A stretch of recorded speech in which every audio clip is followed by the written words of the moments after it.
meus queridos irmãos e irmãs, com muita alegria e muita satisfação, cumprimento a todos através de mais um estudo da Palavra de Deus.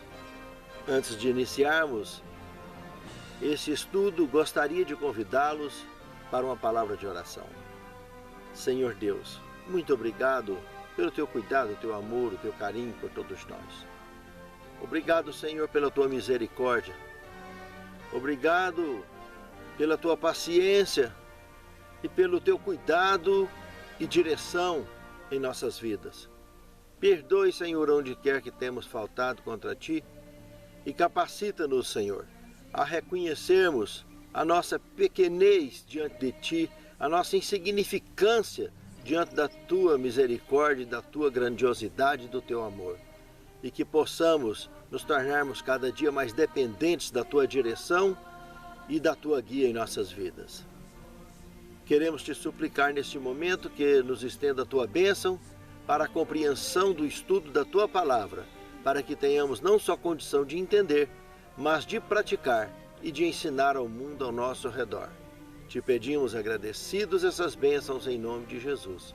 Amém. Hoje, descanso em Cristo. O verso principal: vinde a mim, todos os que estáis cansados e sobrecarregados, e eu vos aliviarei. Mateus capítulo 11, verso 28.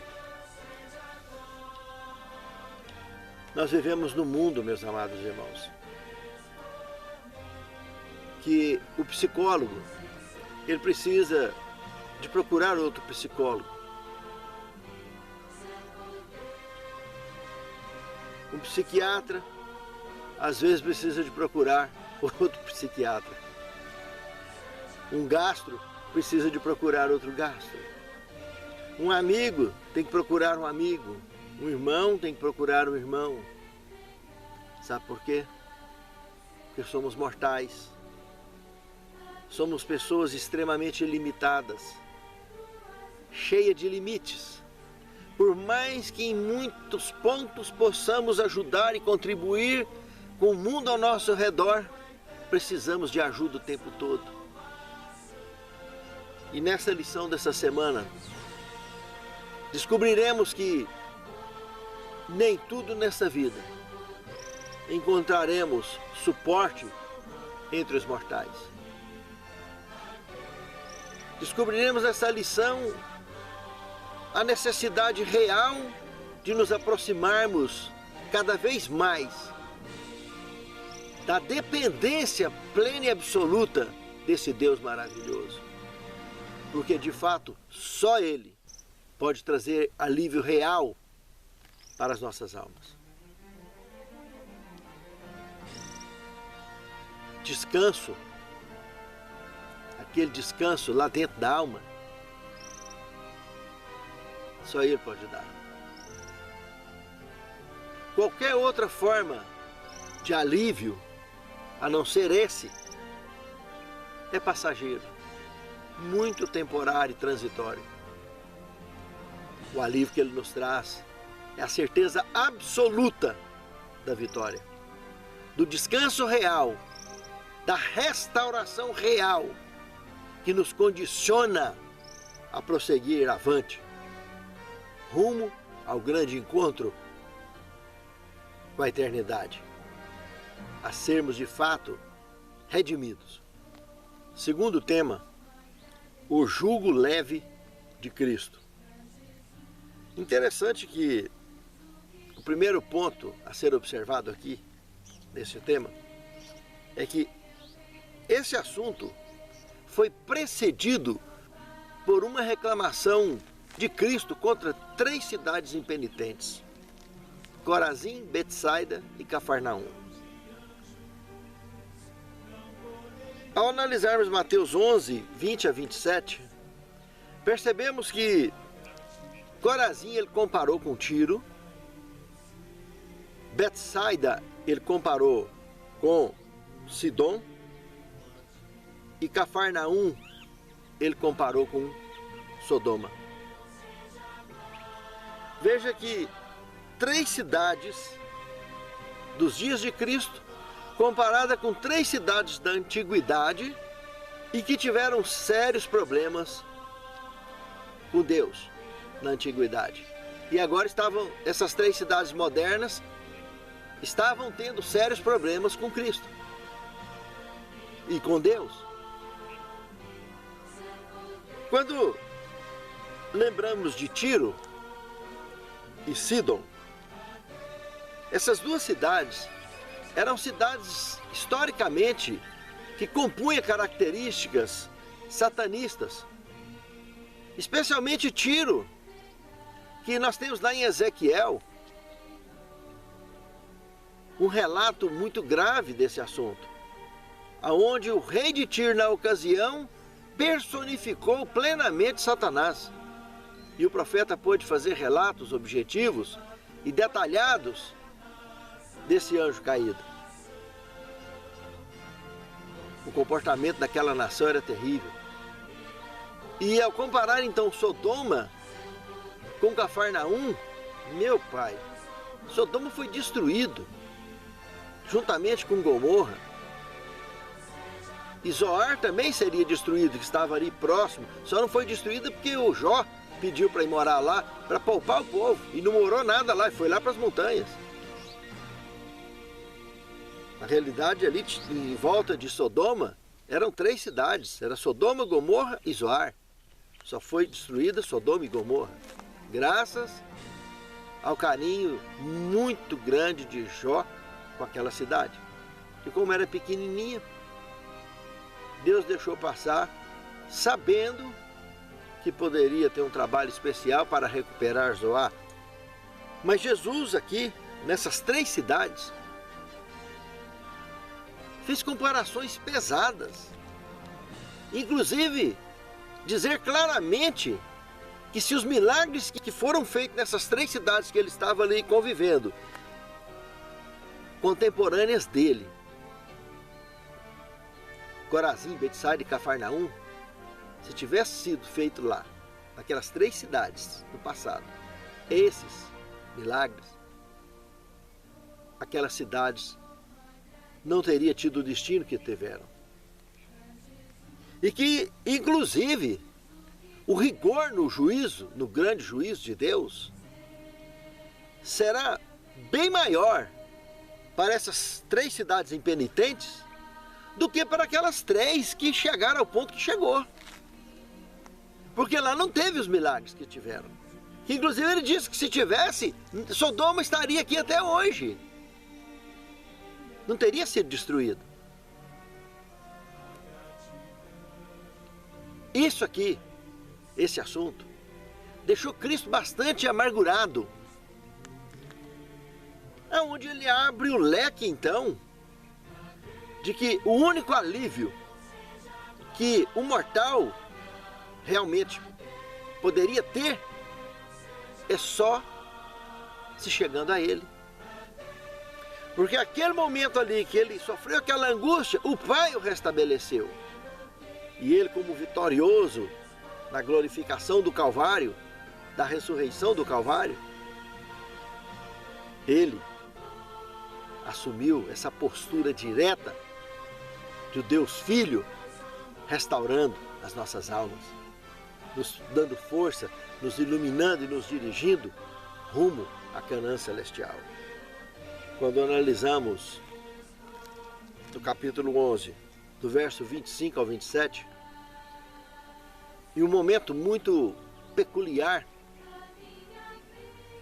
desse cenário, dessa trama, ele agradece a Deus por dar essa revelação a pessoas humildes e simples para compreender os desígnios do reino,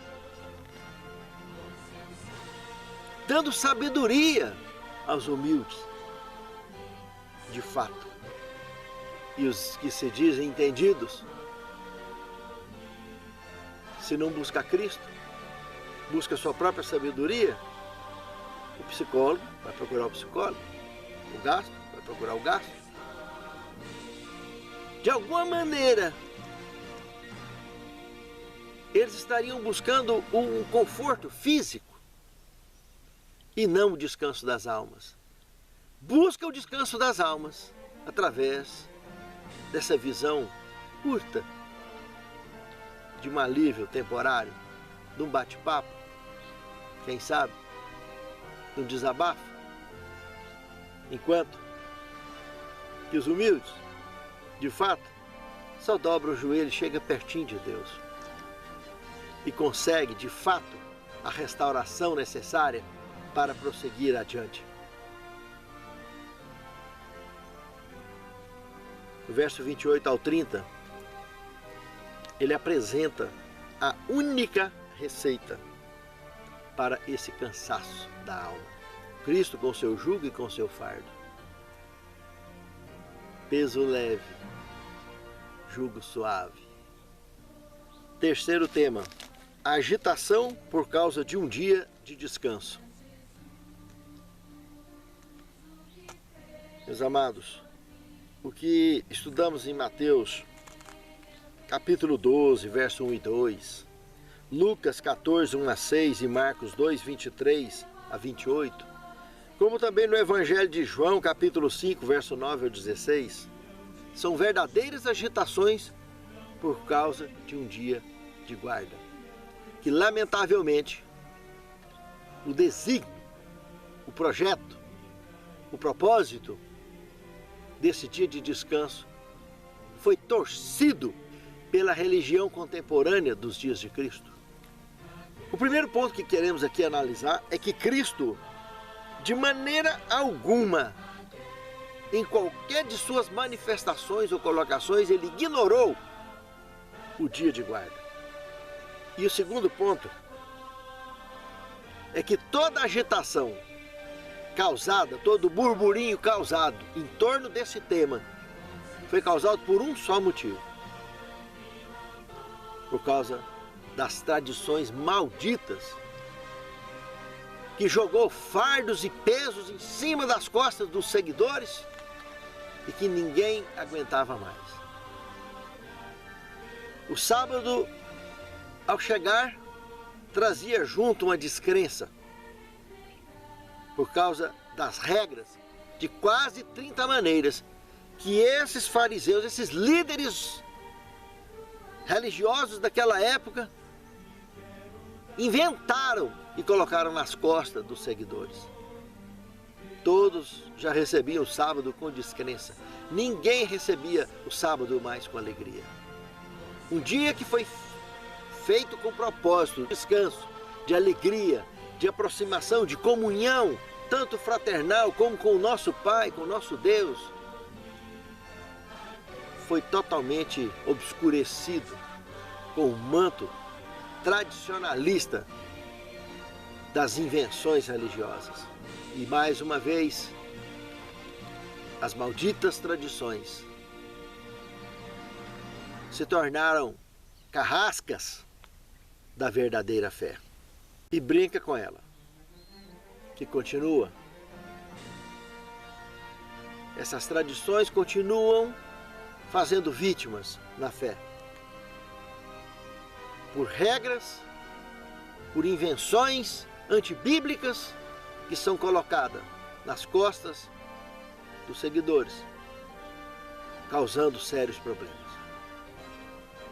de relacionamento nosso com Deus e com a verdadeira fé. A resposta de Jesus, quarto tema. De cara, Jesus argumenta contra esses tradicionalistas nessa questão, justamente citando o ocorrido nos dias de Davi, nos dias do sumo sacerdote Abiatar, quando Davi, com fome, no dia de sábado, entrou no santuário e comeu dos pães que só o sacerdote podia comer. Entrou no lugar que só o sacerdote podia entrar. Davi era amigo de Deus e Cristo era o Filho de Deus. Olha o que estava se desenrolando ali naquele momento. Olha aonde que a religião dos dias de Cristo levaram as orientações sagradas. A que ponto chegaram? De não enxergarem a amizade de Davi com Deus, a intimidade de Davi com Deus. E muito menos de enxergar a relação do Filho de Deus com o Pai e conosco. Infelizmente ele veio para que eram seus e os seus não o quiseram, o rejeitaram. O segundo ponto aqui é que a guarda do sábado é um deleite e não um jejum compulsório, nos levando à fome absoluta, nos levando à privação da alegria, do prazer de um dia maravilhoso, de um dia de ser marcado. Ao invés de passar fome, de ter um jejum forçado por causa de regras impostas, não. O prato mais gostoso, o talher mais bonito, é naquele dia que coloca na mesa. A roupa mais bonita, nós vestimos para encontrar com Deus, o sapato mais bonito, calçamos. É totalmente inverso ao que se fazia. Claro, tem pessoas que extrapolam, esquece e já acaba, já vai fazer festança dentro dos clubes, já vai não sei mais para onde, bagunça o coreto todinho, vira do avesso. Não, o equilíbrio. Sábado é sábado, deve ser guardado. Ele é o dia santo, escolhido por Deus. Mas nem um extremo e nem outro. A alegria e o prazer de comungar com o Senhor. Encontrar com Ele no seu santo dia. Seja aqui na natureza, como hoje, esse sábado lindo aqui, diante desse cenário que eu vim para poder falar com Deus, gravar esta matéria para que você pudesse compartilhar com alguém tanto dessa cena bonita em que Deus está presente conosco e nos abençoando através do estudo da Tua Palavra.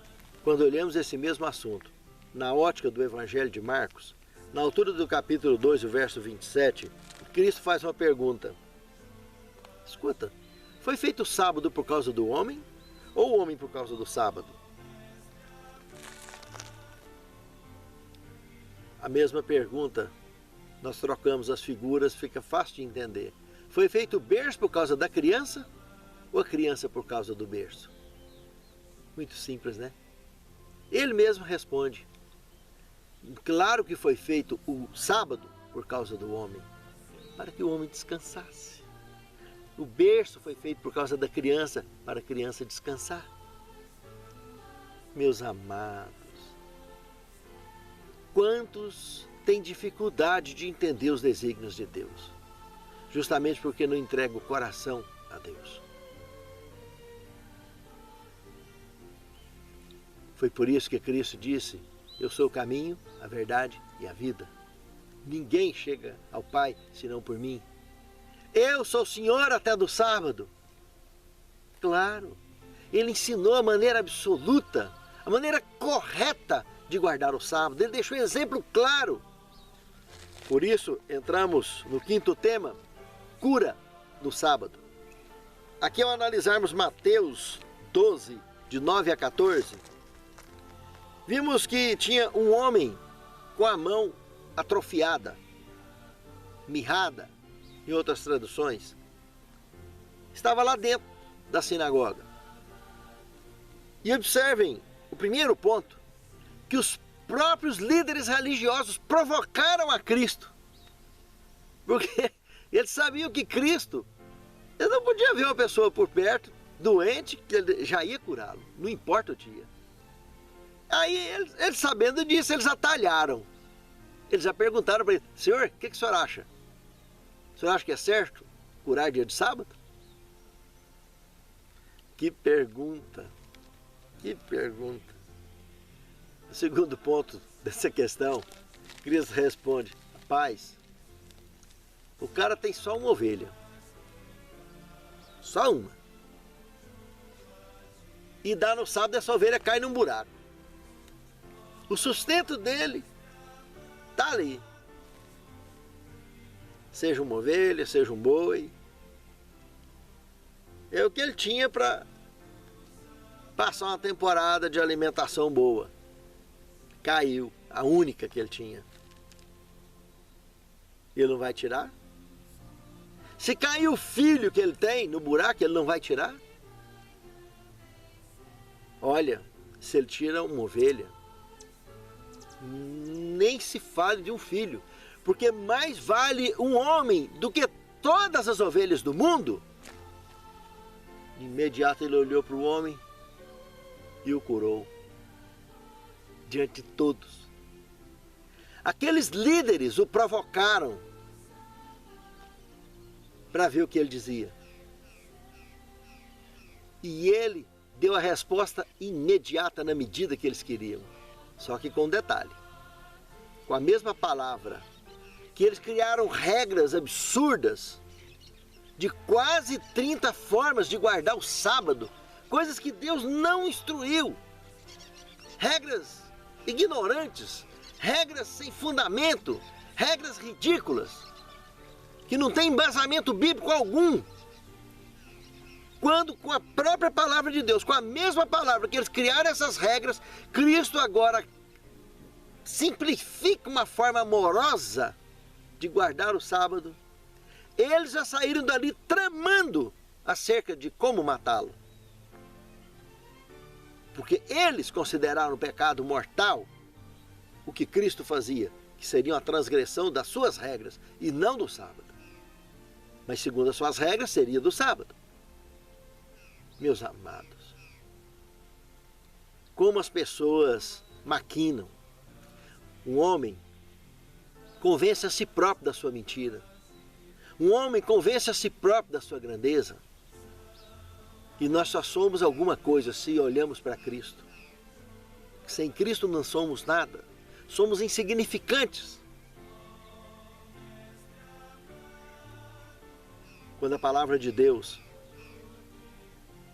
jogou um manto de vergonha sobre eles, pela simplicidade da forma com que Cristo mostrou a autenticidade da Escritura Sagrada com relação ao tema do sábado, esses tradicionalistas, que já vinham há algumas centenas de anos criando essas regras farisaicas de como guardar o sábado, eles se sentiram ofendidos.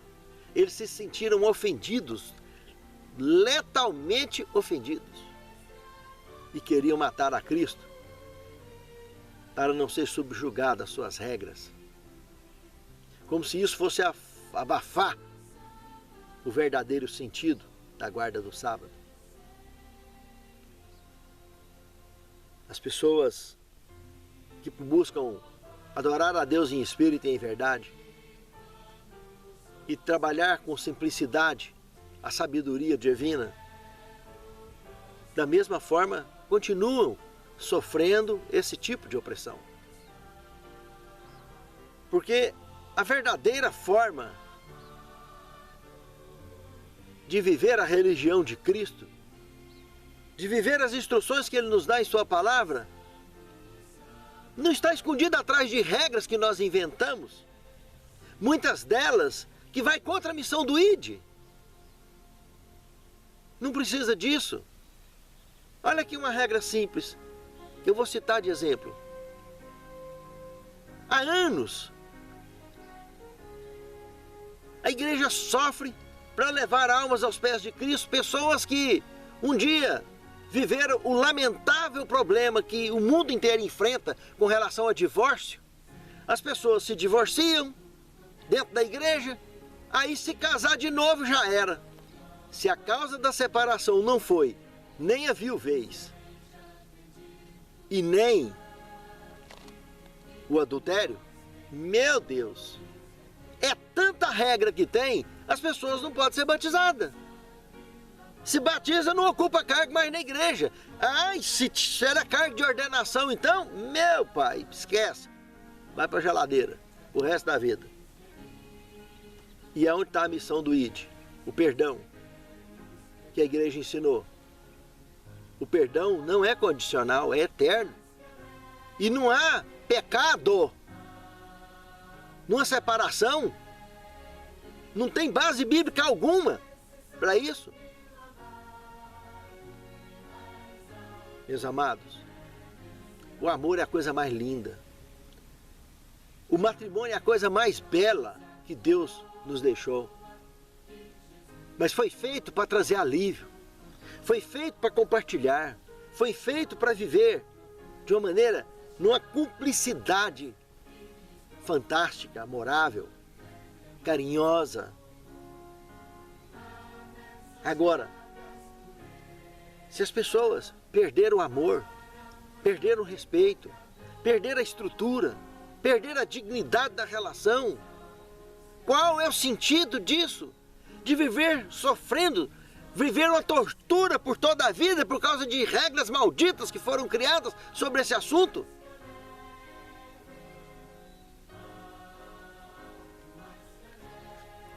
Matrimônio não é festa. Na Bíblia Sagrada, eu trato desse assunto dessa maneira. No meu canal, quem quiser baixar a minha tese de mestrado em Teologia e Cultura, é exatamente sobre esse assunto: casamento, divórcio e celibato. O título é Um Trio Polêmico, mas Biblicamente Claro. Quem quiser conhecer detalhes melhor sobre esse assunto, vai lá. Baixe. No Google Drive vocês vão encontrar o link. E se não encontrar, no meu e-mail, professorrafaeldiniscaetano@gmail.com. Entre em contato comigo e eu encaminho para você. Meus amados, esse assunto é tão grave. Eu citei ele aqui, porque é uma regra criada que vem dificultando a missão do ID há muitos anos. Porque nós, como seres humanos, nos especializamos em fazer esse tipo de coisa. E isso vai na contramão.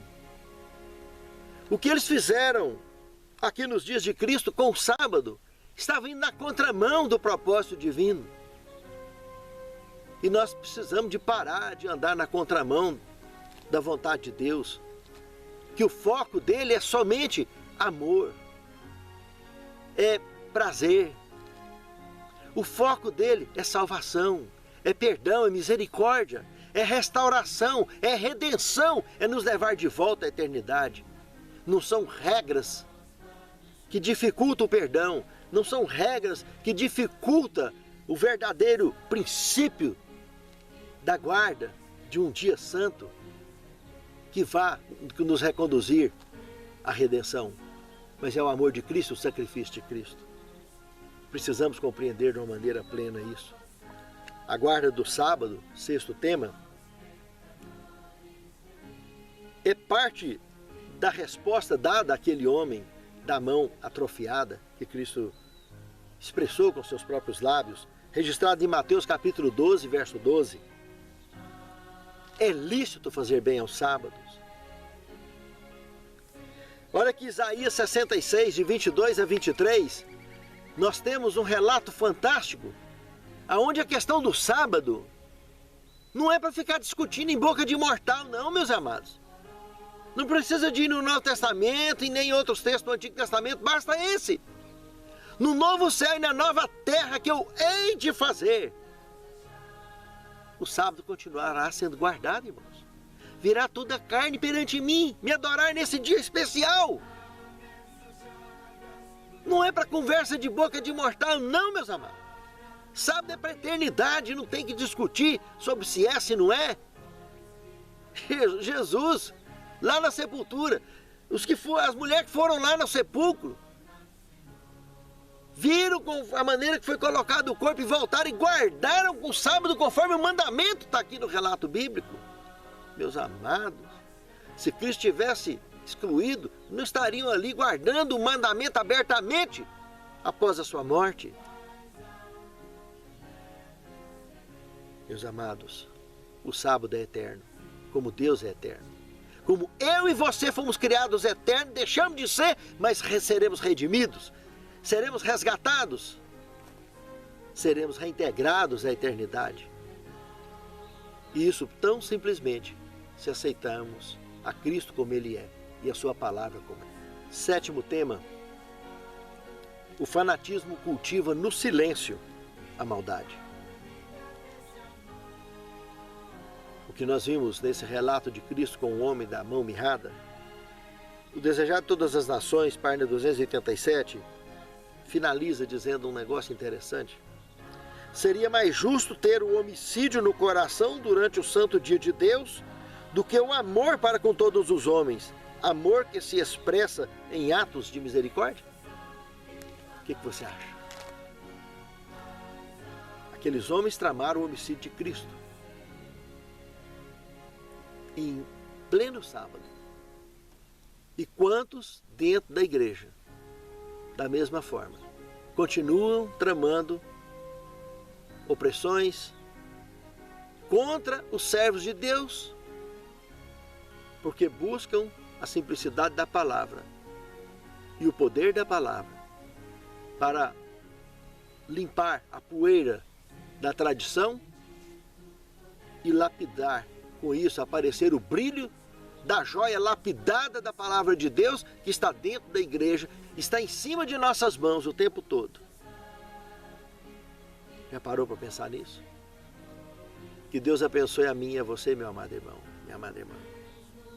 Que possamos, cada dia mais, aprofundarmos no conhecimento sagrado, buscar viver os relatos da palavra de Deus para mim e para você, para podermos também compartilhá-la com o mundo ao nosso redor.